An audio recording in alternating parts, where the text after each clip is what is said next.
तो हम बात करेंगे इकोनॉमी के अंदर जो की टर्म्स रहते हैं हमेशा न्यूज़ में उनके बारे में। तो जो इंपॉर्टेंट की टर्म्स है उसको कवर करेंगे, है ना। सो स्टार्ट करते हैं क्वेश्चन नंबर 1 से। With reference to the term bad bank seen some time in the news which of the following statement is correct about the bad banks. तो बैड बैंक्स के बारे में हमसे करेक्ट स्टेटमेंट के बारे में पूछा गया है।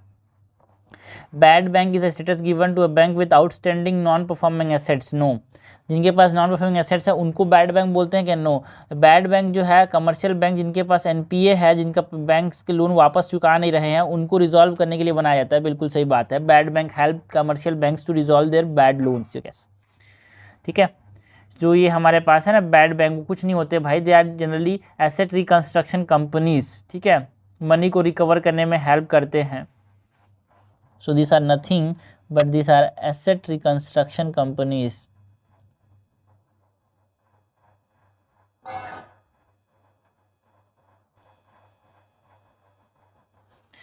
Question number 2 है with reference to the term white goods seen sometime in the news consider the following statement। तो white good जो टर्म देखने को मिलता है न्यूज़ में, इसके बारे में हमसे करेक्ट पूछा गया है यार। तो white good क्या होते हैं?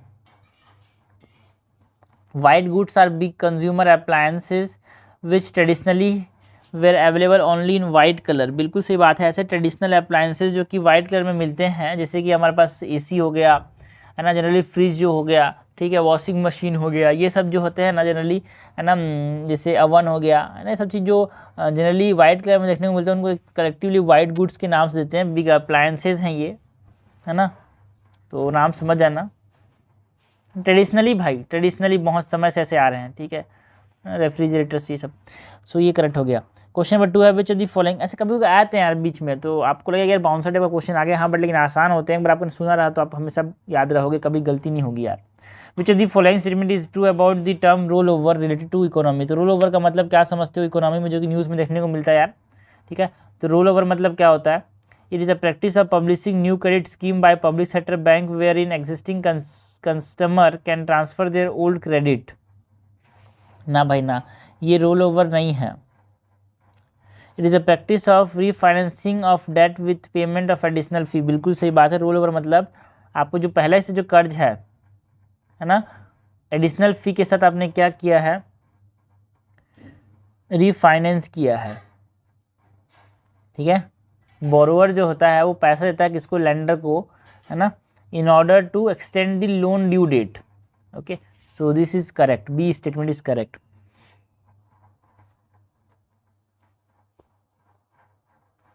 क्वेश्चन नंबर 4 देखते हैं। क्वेश्चन नंबर 4 क्या है? The positive pay mechanism introduce by the Reserve Bank of India means. ठीक है, पॉजिटिव पे मैकेनिज्म जो कि आरबीआई ने इंट्रोड्यूस किया था उसका मतलब क्या है? So timely payment of the interest over loans financed with commercial banks. ना भाई ना। Ensuring customer safety from cyber attack in transaction from ATMs. ये भी गलत है यार। पॉजिटिव पे मैकेनिज्म मतलब to augment customer safety in cheque payment with commercial bank. बिल्कुल सही बात है। जब आदमी चेक से पेमेंट कर रहा है ना, तो जो पॉजिटिव पे सिस्टम है वो चेक ट्रंकेशन सिस्टम है यार, है ना, जिससे क्या होता है? It is introduce by the RBI to augment the safety in cheque payments. इसमें क्या होता है? रिकन्फर्म किया जाता है कि डिटेल्स को of large value cheques. Okay, जो पॉजिटिव पे मैकेनिज्म है उसमें क्या किया जाता है? रिकन्फर्म किया जाता है की details in large value checks.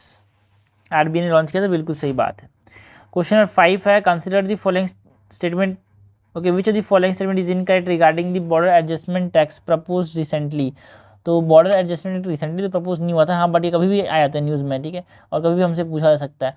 तो बॉर्डर एडजस्टमेंट टैक्स के बारे में हमसे इनकरेक्ट पूछा गया है यार। It is a duty to be levied on a sin good. क्या ये सीन गुड में लेवी किया जाता है?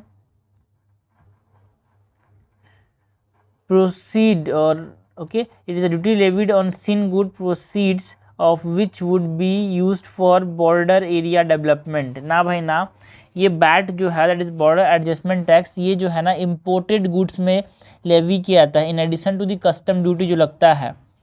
ठीक है, एक तरह से क्यों इसको लगाया था? To make a level playing field for the domestic industries. ठीक है, कंपटीशन का माहौल बना रखिए, इक्वल कंडीशन ऑफ कंपटीशन बना रखिए। So it is not on border area development, ठीक है, it is something that is imposed on the imported goods.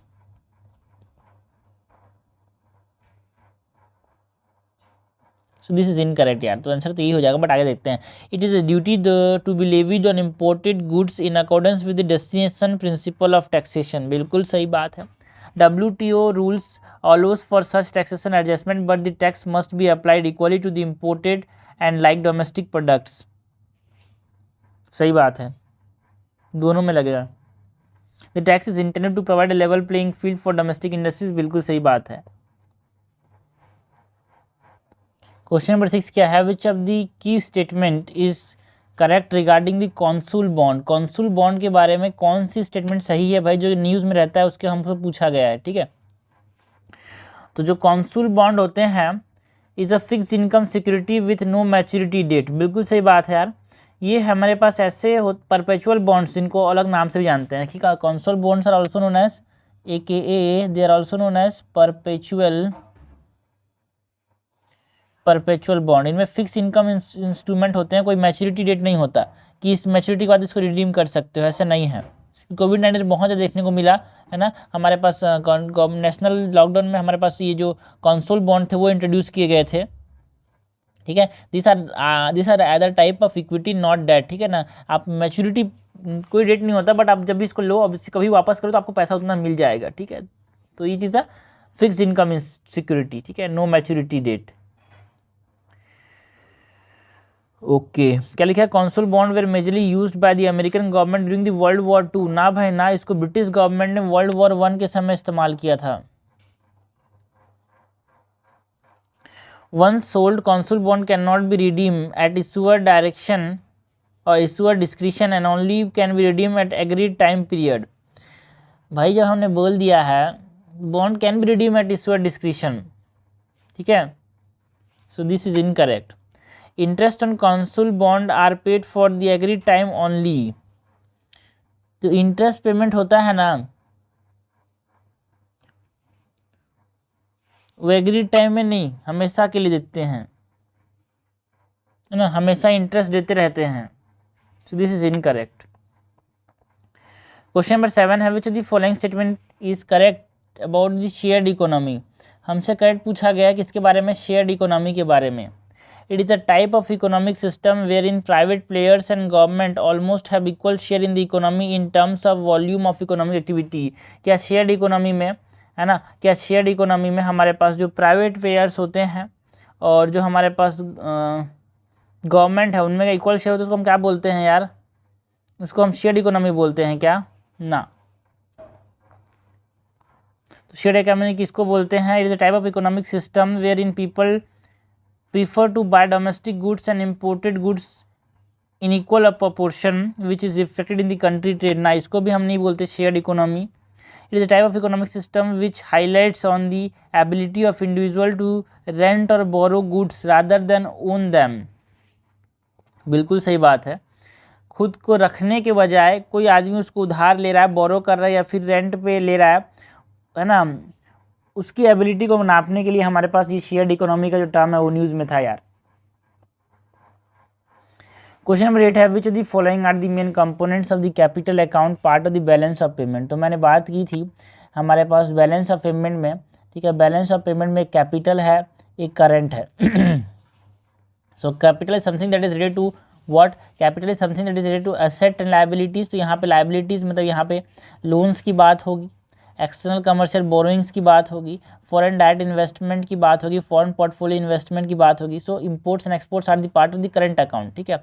Import and export इसके अंदर आते हैं, इसके अंदर विजिबल्स भी आते हैं एंड इनविजिबल्स भी आते हैं। इनविजिबल्स में हमारे पास रिमिटेंसेज, विजिबल्स में हमारे पास goods. So foreign direct investment is the part of capital account, foreign portfolio investment is the part of the capital account, loans by the government of one country to another is a part of the capital account. Correct हमसे पूछा गया है, correct हो जाएगा 2, 3, 4, answer हो जाएगा 8 का B. Question number 9 है यार, consider the following statement regarding the voluntary retention route. VRR की बात करनी, वॉलेंट्री रिटेंशन रूट की बात करनी है। RBI has announced a separate scheme called VRR to encourage foreign portfolio investors to undertake short term investment in Indian debt market. तो क्या देखो भाई यहाँ पे ये स्टेटमेंट सही है भाई, ये गलत है, because it is not for short term investment यार, it is for long term steady foreign portfolio investment. ठीक है, सो ये आरबीआई ने इंट्रोड्यूस किया था, it is not for short term investment, it is for long term, लंबे समय के लिए। ठीक है, जिससे उनको अलाउ करता है कि वो अपने जो एसेट्स हैं उसको फ्लेक्सिबली मैनेज कर सके। Investment made by the investors through VRR are free of the macro prudentials and other regulatory prescriptions. बिल्कुल सही बात है ना, ज़्यादातर रेगुलेशन जो होता है उससे थोड़ा सा यहाँ पे ये रिलैक्सेशन दिया गया है, इसीलिए तो यहाँ पे ज़्यादा इन्वेस्टमेंट होगा और फ़ायदा होगा इस देश को, लॉन्ग टर्म है नॉट शॉर्ट टर्म। तो इन कट हमसे पूछा गया, इन कट जाएगा A1 ओनली। क्वेश्चन नंबर 10 है, consider the following statement regarding the general agreement on trade in services gate.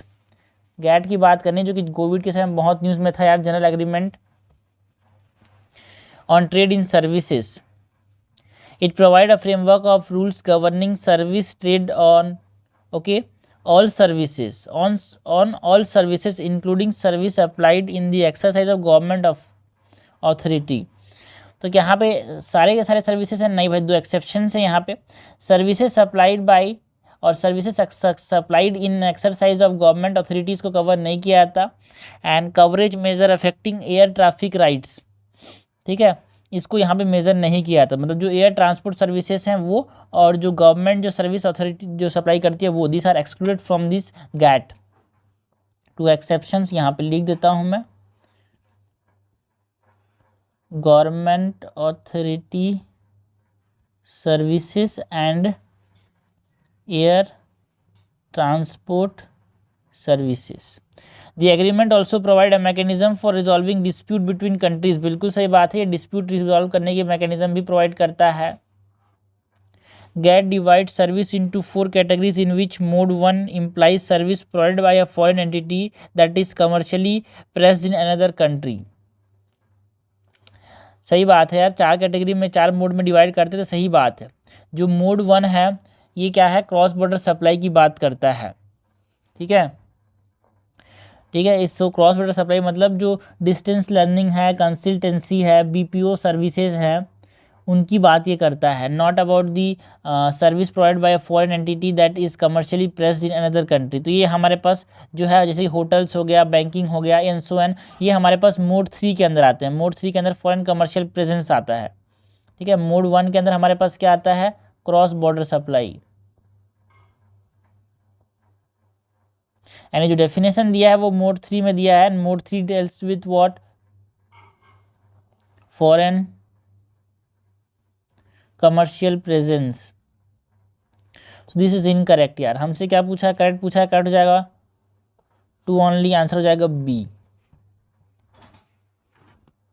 Question number 11 देखते हैं यार, consider the following statement regarding this society for world wide inter bank financial telecommunication. कभी ना कभी तो Swift के बारे में सुना ही होगा भाई, डेफिनेशन याद नहीं होता बट हाँ स्विफ्ट के बारे में सुना रहता है। It is a society for world wide inter bank financial telecommunication. आपस में जो बैंक आपस में एक दूसरे से बात करते हैं उसको बोलते हैं Swift mechanism. It is a specialized agency of the United Nations for providing service related to the execution of financial transaction and payment between the bank worldwide। देखो भाई ये जो स्विफ्ट है ना, it is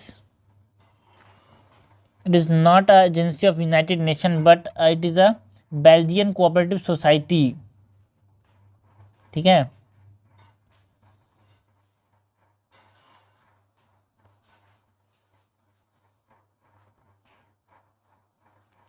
Swift is not only a platform that sends messages but also hold securities and money. देखो भाई Swift is merely a platform जो कि मैसेज सेंड करता है, कोई भी होल्ड नहीं करता सिक्योरिटी या फिर मनी को, सिर्फ और सिर्फ इधर का बैंक का मैसेज उधर बैंक को बताता है। ठीक है, if a country is excluded from SWIFT it foreign funding would take a hit making it entirely reliant on domestic investors. बिल्कुल सही बात है, इसीलिए तो हमारे पास जब रशिया यूक्रेन का वॉर हुआ तो स्विफ्ट से हमारे पास हटा दिया गया रशिया को, तो वहाँ पे जो डोमेस्टिक इन्वेस्टर्स हैं उन्हीं पे रिलाई करना पड़ा, जो फॉरेन फंडिंग थे उससे थोड़ी दिक्कतें आ गई। करेक्ट हमसे पूछा गया, करेक्ट हो जाएगा C3 ओनली। क्वेश्चन नंबर 12 है, which organisation release the international intellectual property index. जो इंटरनेशनल इंटेलेक्चुअल प्रॉपर्टी इंडेक्स है उसको कौन रिलीज करता है भाई, it is release by the US chamber of commerce. Okay, IIP जो है ना, इंटेलेक्चुअल प्रॉपर्टी इंडेक्स जो है वो 50 यूनिक इंडिकेटर्स के साथ मिला के बना गया है, जो कि बताते हैं effectiveness of the intellectual property system किसी भी कंट्री में कैसा चल रहा है। US chamber of commerce release करता है intellectual property index, international intellectual property index. Question number 13 है, कंसीडर द फॉलोइंग रिपोर्ट और इंडेक्स एंड देयर पब्लिशर। हमको क्या करना है, इंडेक्स और उनके पब्लिशर्स की बात करनी है। Global crypto currency adoption index, तो देखो थोड़ा सा आउटडेटेड क्वेश्चन है। मैं बात मानता हूँ कि भाई देखो कोई भी क्वेश्चन आउटडेटेड नहीं होता, जब भी न्यूज़ में कोई चीज़ें आती है तो हमेशा इनडेटेड हो जाता है, और यही UPSC खेलता है भाई। खास तो इकोनॉमिक्स जैसे टॉपिक में आपको बहुत सारे ऐसे क्वेश्चन दिखेंगे जो कि आपको लगेगा यार कहाँ से आया, कैसे आया, समझ नहीं आ रहा है। तो ये कभी भी आ सकता है, यहाँ पे 2-3 साल के करंट अफेयर की कोई भी चीज़ें आ सकती है, ठीक है। और इम्पोर्टेंट तो इम्पोर्टेंट ही रहता है यार। तो global crypto currency adoption index जो है ना, वो पब्लिश कौन करता है, क्या चीन और चाइनालिसिस जो है वो इसको रिलीज करता है क्या? बिल्कुल सही बात है ना। ग्लोबल क्रिप्टो करेंसी इंडेक्स जो है वो चाइनालिसिस रिलीज करता है, और इंडिया में रिसेंटली यहाँ पे मतलब 2022 में जो लिस्ट आया था उसमें यहाँ पे इंडिया कितने नंबर पे था, चौथे नंबर में था। वर्ल्ड इकोनॉमिक आउटलुक रिपोर्ट, तो बच्चे को होना चाहिए कि पता होना चाहिए कि वर्ल्ड इकोनॉमिक आउटलुक रिपोर्ट जो है वो international monetary fund IMF release करता है। वर्ल्ड इकोनॉमिक आउटलुक रिपोर्ट ये UPSC के PYQ में भी आ चुका है, तो बहुत इंपॉर्टेंट है। वर्ल्ड इकोनॉमिक आउटलुक रिपोर्ट जो है इंटरनेशनल मॉनेटरी फंड रिलीज करता है। And global economic prospect report, जो ग्लोबल इकोनॉमिक प्रॉस्पेक्ट रिपोर्ट है वो कौन रिलीज करता है, वर्ल्ड बैंक रिलीज करता है, नॉट IMF, ठीक है। वर्ल्ड बैंक रिलीज करता है ग्लोबल इकोनॉमिक प्रॉस्पेक्ट, जहाँ पे प्रॉस्पेक्ट आ जाए वहाँ पे वर्ल्ड बैंक याद कर लेना, आउटलुक आ जाए तो IMF याद कर लेना, ठीक है। तो आउट इन मतलब इम मतलब IMF, इस तरह से याद रख लेना। कभी कभी कन्फ्यूजन होता है यार, छोटी चीज़ अभी आपको समझ आया ही नहीं इस चीज़ों के बारे में कि गलत मैसेज की अजीब से ट्रिक क्यों बना रहा हूँ, बिकॉज ये सब चीज़ जब क्वेश्चन में कन्फ्यूज आते हैं ना तब समझ आता है दो चीज़ के बीच में, और कन्फ्यूज तो वर्ल्ड बैंक और IMF के बीच में ही हो गया, ठीक है। तो करेक्टली मैच हमसे पूछा, करेक्टली मैच रहेगा 1 पे, दैट इज 1। क्वेश्चन नंबर 14 है, consider the following statement regarding bail in and bail out. हमको bail in and bail out के बारे में बात करनी है, correct. Bail in and bail out के बारे में पूछा गया, तो bail in and bail out क्या है? A bail out is rescuing a financial institution on the brink of failure by making it creditor and depositor take a loss on their holding. Bail out में क्या होता है कि जो हमारे पास government है ना वो हेल्प करता है ना फाइनेंशियल इंस्टीट्यूशन की, कि वो क्या करे, डेट को पे बैक कर दे बाय इंजेक्टिंग मनी, है ना, using the tax payer money. तो ये जो डेफिनेशन है रेस्क्यूइंग फाइनेंशियल इंस्टीट्यूशन, जो कि है ना क्रेडिटर एंड डिपॉजिटर की मदद से यहाँ पे इसको बचाना, is called as bail in, not bail out. Bail in happens when a powerful third party like the government helps struggling financial institution pay its debt by injecting money into it। ये bail out का definition है यार। तो bail in and bail out का ऊपर नीचे definition कर दिया गया। करेक्ट हमसे पूछा, करेक्ट जाएगा नाइदर 1 नॉट 2। क्वेश्चन नंबर 15 है, consider the which of the following correctly explain the term seigniorage. बहुत इंपॉर्टेंट टर्म है यार, एकदम इंपॉर्टेंट टर्म है सिंजीनियरेज। इसका मतलब क्या होता है ये आपसे पूछा गया है। तो ये difference between the value of the note printed and the cost of printing and distributing it. Suppose करो आपने 10 रुपये का नोट था, उसको प्रिंट करने में आपने 8 रुपये लगाया, डिस्ट्रीब्यूट करने में 1 रुपये लगाया, तो जो डिफरेंस है इन दोनों का that is 1 rupees, it is called a seigniorage. 2000 रुपये इसका नोट है, इसमें प्रिंट करने के आपने 10 रुपये लगाया, इसको डिस्ट्रीब्यूट करने के लिए 20 रुपये लगाया, टोटल 30 रुपये हुआ। 2000 minus 30 is the seigniorage. Question number 16 देखते हैं। क्वेश्चन नंबर 16 क्या है, consider the following statement regarding debt. हमको बात किसी करनी है, डेट की उधार की बात करनी है। Debt overhang refers to debt burden so that an entity can not take on additional debt to finance future projects. ये स्टेटमेंट सही है भाई, बिल्कुल सही बात है। डेट ओवरहैंग मतलब क्या होता है, इतना तक आदमी का कर्ज लोड आ गया है ना, डेट बर्डन आ गया है, सो दैट वो फ्यूचर के लिए और ज़्यादा डेट नहीं ले पा रहा है। So this is correct. और ज़्यादा कर्ज नहीं ले पा रहा है, एक डेट ट्रैप सिचुएशन है, ठीक है। Debt overhang, debt trap, it is also situation in which it became difficult और impossible to repay the debt typically because high interest payment prevent repayment of the principal. बिल्कुल सही बात है, debt trap वो कर्ज जा रहा है जिसमें, है ना, वो आदमी जो है या फिर कोई कंपनी जो है वो पैसा चुकाने में असफल रह रहा है, बिकॉज जो इंटरेस्ट है वो इंटरेस्ट इतना ज़्यादा है कि जो प्रिंसिपल अमाउंट है उसका वो पे नहीं कर पा रहा है, जिसको बोलते हैं डेट ट्रैप। बिल्कुल सही है, दोनों स्टेटमेंट सही है। हमसे इन कैट पूछा, इन कैट कोई सा भी नहीं, आंसर हो जाएगा D, neither one not two. Question number 17 है, Nidhi Khare committee was recently in the news. तो ये न्यूज़ में कब था भाई? बहुत पहले न्यूज़ में था, बट कभी भी न्यूज़ में आ सकता है। तो हमको चीज़ें समझनी है कि हाँ भाई, जो भी कमेटी न्यूज़ में है उसके बारे में चीज़ें हमको पता होनी चाहिए, ठीक है। तो जो निधि खरे कमेटी था वो न्यूज़ में था। Which of the following statement explain the aim of the committee. उस कमेटी का एम क्या था, पर्पस क्या था, ये हमसे पूछा गया है। It is to develop framework on right to repair. Right to repair के ऊपर एक फ्रेमवर्क बनाने का इसका एक पर्पस था भाई। किसके अंदर बना था? डिपार्टमेंट ऑफ कंज्यूमर अफेयर्स के अंदर ये बना था। And department of consumer affairs किसके अंदर आता है? Ministry of commerce and industries के अंदर आता है।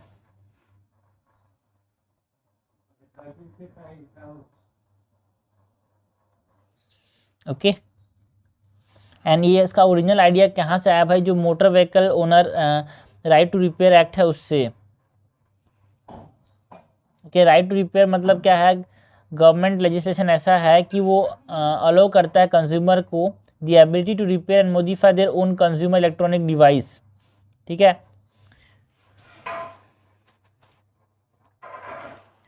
क्वेश्चन नंबर 18 है, with reference to Indian economy what does the fiscal drag means. तो फिस्कल ड्रैग इंपॉर्टेंट कॉन्सेप्ट है यार।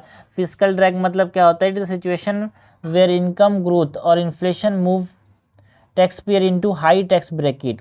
इन्फ्लेशन की वजह से क्या होता है? फिस्कल ड्रैग में क्या होता है? इन्फ्लेशन की वजह से जो टैक्स पेयर होता है ना, कमा तो कम रहा है बट वो, है ना, हाई टैक्स। सपोज करो कोई आदमी है ना, सिचुएशन वेयर इनकम ग्रोथ और inflation moves tax payer into high tax bracket, ज़्यादा पैसा देना पड़ जा रहा है। और इसकी वजह से क्या होता है? गवर्नमेंट का रेवेन्यू बढ़ जाता है बिना टैक्स रेट के इंक्रीज हुए।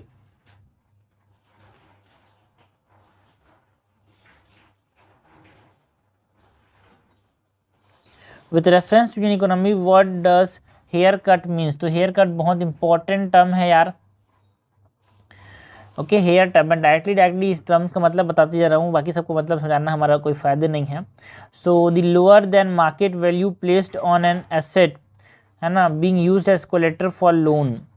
मतलब हेयर कट मतलब क्या है? The lower than market value placed on an asset being used as collateral for loan. Suppose करो एक आदमी ये था बी, ए से लोन लिया, बी ने, तो ए ने पैसा दिया उसको, बी क्या देगा? कुछ कोलेटरल देगा। अब कोलेटरल की जो कीमत है ना वो मार्केट से कम लगा रहा है, इसको बोलते हैं हेयर कट। तो इंडिया में इतना कॉमन नहीं है ये।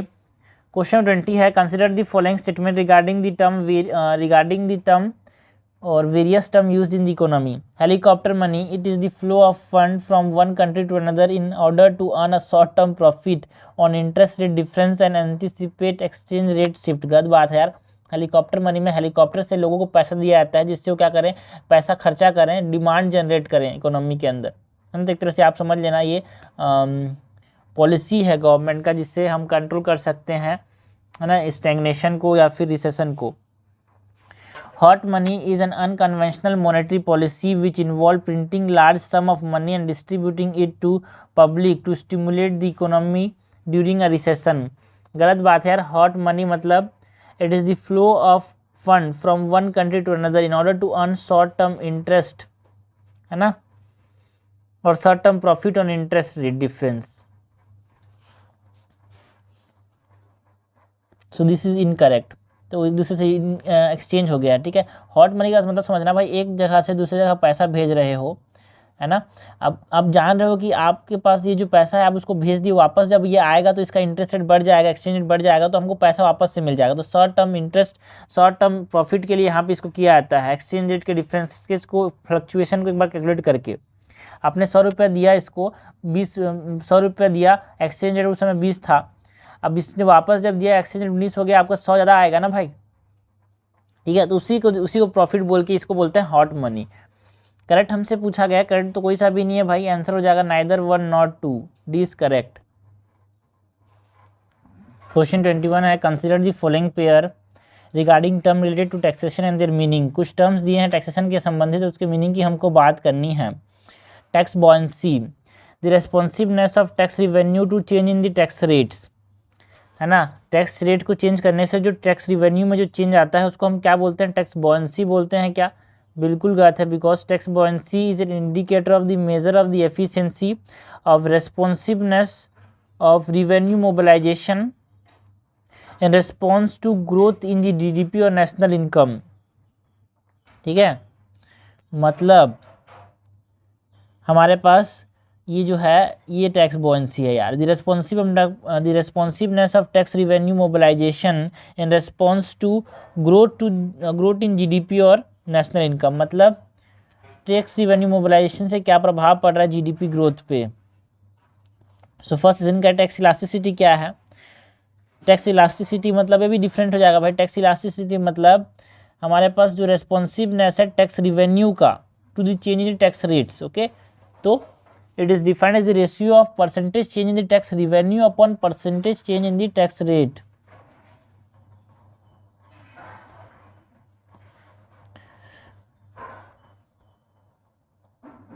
टैक्स रेट को चेंज करने से जो tax revenue percentage per unit tax rate को चेंज करने से जो टैक्स रिवेन्यू में जो डिफरेंस आ रहा है उसको हम बोल रहे हैं टैक्स इलास्टिसिटी। तो ये भी इनकरेक्ट है, ये इसका डेफिनेशन उल्टा नीचे कर दिया।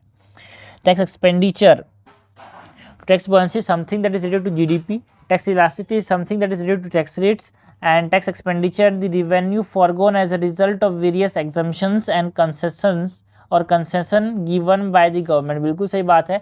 टैक्स एक्सपेंडिचर वो रिवेन्यू फॉरगोन है, वो पैसा सरकार ने जो छोड़ दिया बहुत सारे एग्जम्पशन या फिर कंसेशन जब दे रहे हैं हमको उसमें। तो करेक्टली मैच हमसे पूछा यार, करेक्टली मैच हो जाएगा यहाँ पे B3 ओनली। 22 है consider the following statement regarding the world bank report on poverty in India. World bank report की बात करनी है इन पॉवर्टी इन इंडिया के अंदर। The report uses the consumer pyramid household survey conducted by the central statistic office to provide estimate of how poverty and inequality in India have evolved since 2011। तो ये जो world bank report on poverty है, क्या ये जो है central statistical office publish करता है और कंडक्ट करता है? No, it is conducted by the centre for monitoring Indian economy CMIE। ठीक है, so first is incorrect. Poverty reduction during 2011 to 2019 was higher. Okay, poverty reduction during 2011 to 2019 was higher in rural areas as compared to urban areas।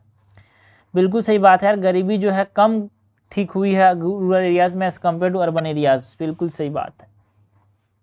इस report की बात करें, इस report के according farmer with small land holding size have experience lower income growth than farmer with large land holding. No, जिनके पास small land holding था उनका हायर इनकम ग्रोथ देखने को मिला है as compare to the large farmer. 10% तक उनका इनकम ग्रोथ देखने को मिला है, लार्ज फार्मर का सिर्फ 2% हुआ है। सो दिस इज इनकरेक्ट यार। करेक्ट हमसे पूछे पहली बार छोटे किसान का फायदा हुआ है। करेक्ट हमसे पूछा कट जाएगा A2 ओनली। क्वेश्चन 23 है with reference to Indian economy which of the following correctly explain the term neo bank. Neo bank मतलब क्या समझते हैं भाई? नियो बैंक मतलब क्या समझते हो आप? तो this are direct bank that operate exclusively online without traditional physical branch. ये कैसे बैंक होते हैं जो कि ऑनलाइन है ना चलते हैं एक्सक्लूसिवली, इनका कोई ट्रेडिशनल ब्रांच नहीं होता। ठीक है, तो ये न्यूज़ हमें रहता है यार, इसीलिए हमको पता होना चाहिए न्यू बैंक क्या होते हैं। ठीक है, ये AI पे काम करते हैं, आर्टिफिशियल इंटेलिजेंस पे पर्सनल और पर्सनलाइज सर्विस प्रोवाइड करते हैं। ठीक है, और इनको देखो न्यू बैंक को भी और एक नाम से भी जानते हैं, तो याद रखना challenger bank.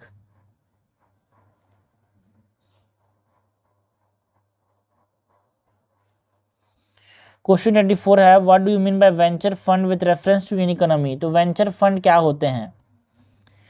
The fund given as capital for a business और business startup usually in exchange of convertible debt और ओनरशिप इक्विटी। तो देखो भाई ये वेंचर फंड नहीं होते हैं। वेंचर फंड का सही डेफिनेशन क्या है?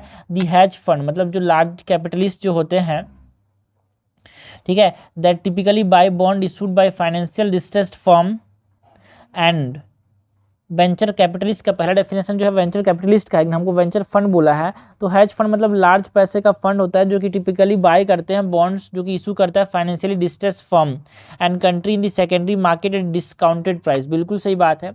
जो थोड़े से कमज़ोर जो डूबने की हालात में या फिर जो फाइनेंशियली जिनमें पैसे की कमी है वो फंड जो वो कंपनीज जो बॉन्ड इशू करते हैं सेकेंडरी मार्केट में उसको बाय करना बाय दी हैज फंड बहुत लार्ज अमाउंट में, it is called as venture funds. 25 है this automated teller machines, ATMs की बात करनी है। Automated teller machines are set up owned and operated by the non bank entities, their role is confined to enabling the transaction of all bank customer by establishing technical connectivity with the existing authorized share ATM network operators or card payment network operators. Which of the following types of ATM mentioned above lines? तो हमारे पास कौन से type of ATM की बात की गई है ये हमको बताना है। तो देखो भाई वाइट लेबल्ड ATM की बात की जा रही है जहाँ पे क्या होते हैं है ना, ये जो होते हैं they are owned and operated by non bank entities, याद रखना। ठीक है, जो ब्राउन लेबल ATMs होते हैं इनके बारे में बात करें तो यहाँ पे ये कॉन्सेप्ट को फॉलो करते हैं, this are based on the concept of sharing the cost. ठीक है, यहाँ पे जो it is owned by the service provider but जो कैश मैनेजमेंट या फिर नेटवर्क कनेक्टिविटी है it is provided by the sponsor bank. ठीक है, इसको याद रखना, it is owned and operated by the non bank operative, ये इंपॉर्टेंट है। ओन्ड एंड ऑपरेटेड तो हमने देख लिया क्वेश्चन में, जो ब्राउन बैंक्स होते हैं ना this are owned by service provider but managed by the sponsor bank।